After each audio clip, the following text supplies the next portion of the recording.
So if you think crypto isn't as popular as it should be today, imagine what it must have been like in 2012, just 3 years after Bitcoin itself was released in 2009. Very few people then knew what Bitcoin was, and most who did know what it was, thought it was interesting, but probably not useful long term. Probably was going to be a fad. Gary Tan, however, believed in Bitcoin's potentials due to his general concerns with the reliability of fiat currencies. And when he tried to buy Bitcoin before Coinbase started, he had to use a website called Mt. Gox, which apparently provided a horrible experience that left many users to not even try to buy Bitcoin, even if they were interested. It was just too painful and frustrating of an experience to even give it a real shot to buy and hold or sell Bitcoin. Again, on the Substack, I have a screenshot of Mt. Gox, what it looked like. Not an appealing website. Doesn't look very easy to use. Coinbase, then and today, certainly looks like a much better experience for users. Back to Initialize, they've had a lot of early stage investing success because one of their founding principles is anti-mimetic investing. Essentially anti-mimetic being not like others, having a unique perspective, not conforming, being a contrarian, essentially. And so former managing partner Gary Tan describes this thesis as, quote, "We often ask ourselves, what do we believe that nobody else believes? We ask the founders that too. If there isn't one of those things embedded in an anti-mimetic aspect to the business, often we don't want to fund it," end quote. Well, Brian Armstrong, founder and CEO of Coinbase, believed that this coin, this digital coin, this Bitcoin, with less than a $150 million market cap at the time. For perspective, today, Bitcoin, I'm pretty sure, is over $1 trillion market cap, or if not close to it. So, very different time in history. Brian Armstrong believed that this coin could eventually become a new gold standard and the foundation of a global currency without government intervention. So, yeah, that's quite the anti-mimetic thinking there. The US dollar, the euro, the Chinese yuan have trillions of dollars in circulation daily, backed by decades of staying power, government and militaristic support, and just obvious global user adoption. So, how was a digital coin founded or created, I suppose, 3 years before, known by certainly less than a million people in the world, supposed to uproot that? I mean, again, a digital coin, but I mean, I believe in Bitcoin. I understand Bitcoin. I understand crypto, but even still, just comparing a digital coin to the US dollar is still just crazy to me. I mean, imagine what people must have thought in 2012. But like I said, Gary Tan believed in Bitcoin. So he appreciated a fellow non consensus thinker and was very intrigued by Brian Armstrong's initial cold email to Gary when he sent him zero point zero 0.05 Bitcoin using his service, what he called at the time BitBank, which is now Coinbase. And, even though this was only worth about 23 cents at the time, first of all, today that's about $1,500 according to Bitcoin's value, which is crazy. But sure, he only sent Gary 23 cents. But it confirmed that Brian had built a product that could transact Bitcoin fairly easily. He just could do it by email. So that's a great cold email because it was essentially a simple and quick demo of the product Brian built with the intention of transacting Bitcoin, a product that seemingly no other companies were building or could effectively build. So it made Gary wonder, if all goes well, if Bitcoin is adopted globally, as Brian Armstrong believed it could and Gary thought it could, what would Coinbase look like if it did become the platform for global transaction of Bitcoin? What could this company become?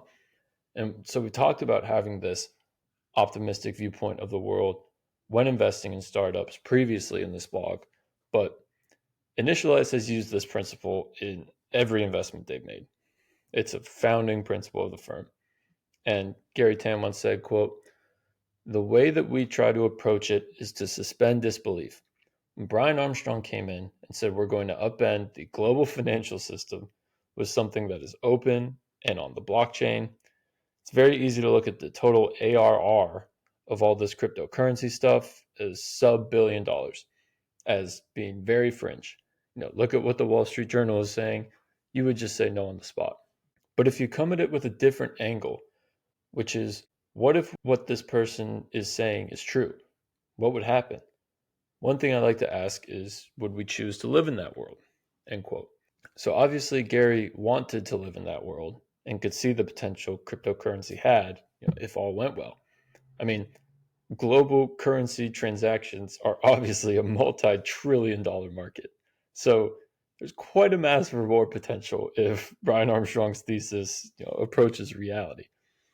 So the idea is crazy, but the market has outlandish potential. So maybe this is worth a seed investment. I mean, after all, VCs, especially Gary Tan, are conditioned to think, what could go right? And typically the crazier the idea, the harder to pull off, but if pulled off, the larger the potential, the bigger the value creation as a result. But as we know, it's not just about the idea and the market. At the early stage, as we've talked about so many times on this podcast, it's mostly about the founder. So what was it about Brian Armstrong that made Initialized think he could be the one to make this vision a reality? Well, what's interesting is that Brian Armstrong was by no means, a Vitalik Buterin type, the creator of Ethereum. Buterin studied crypto for many years, wrote Bitcoin magazine for many years, and knew the technology very well before creating a vital piece of the ecosystem, again, the creator of Ethereum.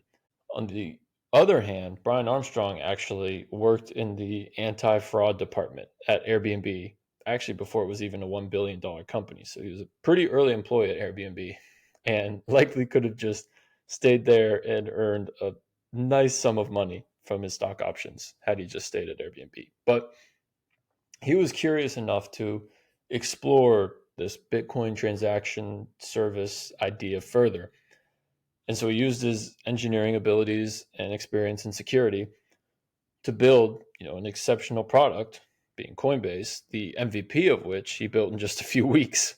What's interesting about this is, we talk a lot in the past about people having founder market fit, growing up in that industry or being really passionate about that industry for many years, having actual experience, knowing what the problem is to go execute on it. But to the Initialized team, and a principle that I haven't really heard before reading it from them, is this idea of it's more interesting to see a founder create founder market fit rather than naturally progress on that path. And so current Initialized managing partner Brett Gibson describes why this is such a bullish signal, as he says, quote, "There's always this concept of founder market fit. And in some technical domain, sure, you need to have worked a long time on rockets to create new rocket engines. But I think there's a wide swath of the opportunity for very smart technical people to will themselves into founder market fit, to learn everything about a market. We get founders that are talented and second-time founders, and they just pick something entirely different. And they go out and they just make sure they know everything about it, and they just decide to become experts and decide to have fit for a given market." End quote. So I think it's remarkable that Brian Armstrong went from an enthusiast to a full-on creator of a platform that serviced this need in just a few weeks. I mean, if he could do that in a few weeks, think about what he could do in a few years of effort on this project. It's a remarkable signal that showed Brian Armstrong had strong potential as a founder to build something world-changing, and signaled to the Initialized team a just strong feeling of creating founder market fit, which is so interesting. I'm definitely going to investigate that more to see how many founders created founder market fit. I love that idea. So not only, was the MVP great, successful, Brian could build the product, Brian had built the product. He had a great cold pitch to Gary Tan by sending him Bitcoin via email, proving that the product worked. And, he had created founder market fit for himself, clearly showing he's an exceptional builder.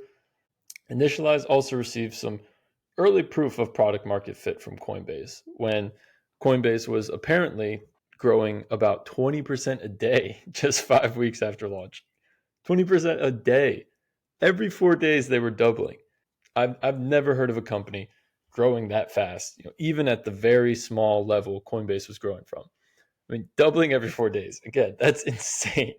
So throughout the many pieces of this investment, of the combination of backing, anti-mimetic ideas by a founder that created founder market fit to tackle a problem with world-changing potential in the trillions of dollars of value, Initialized decided to invest $300,000 into Coinbase's seed round after YC Demo Day, and they would invest about $1.3 million total into Coinbase, roughly giving them reportedly about a 2 to 2.5% ownership stake at the time of the IPO, which valued their investment at nearly $2.1 billion, making it a 127% IRR and an absolutely absurd 1,606x on that investment.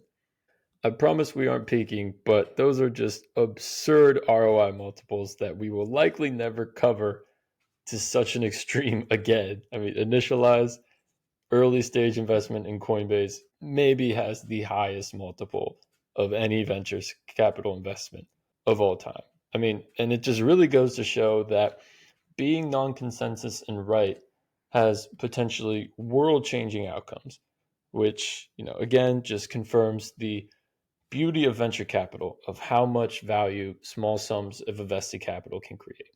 Initialized $300,000 into Coinbase's seed round, created a, at the time of the IPO, $100 billion company transacting, billions of dollars of crypto a day, compared to when they started, when Bitcoin had $150 million market cap total. And it was the only crypto. I mean, now there's however many coins. So just goes to show how small sums of capital can just lead to incredible value creation.